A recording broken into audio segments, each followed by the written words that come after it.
पले के जलवा रे देव घर जाले मुस्कानवा रे कान्हा पले के जलवा रे देव घर जाले मुस्कानवा रे कांवर सजा के पावर बढ़ा के ले ले बिया भोले जी के नामवा रे कान्हा पले के जलवा रे देव घर जाले मुस्कानवा रे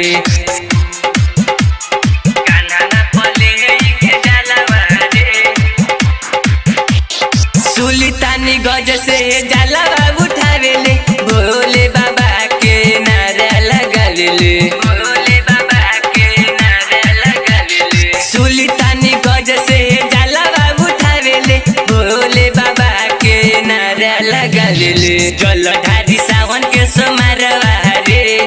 देव घर जाले मुस्कानवा रे कान्हा पले के जलवा रे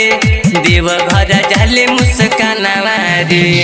कांवर सजा के पावर बढ़ा के ले ले बिया भोले जी के नामवा रे कान्हा पले के जलवा रे देव घर जाले मुस्कानवा रे शिव शंकर भगवान की संजीवनी रिकॉर्डिंग स्टूडियो भोरे।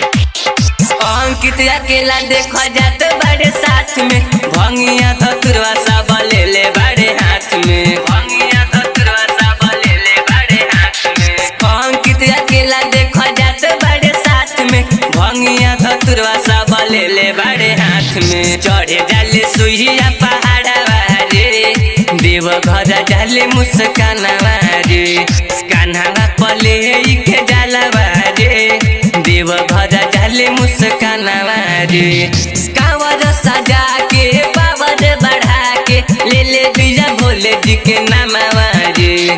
कान्हा पले के जलवा रे देव घर जाले मुस्कानवा रे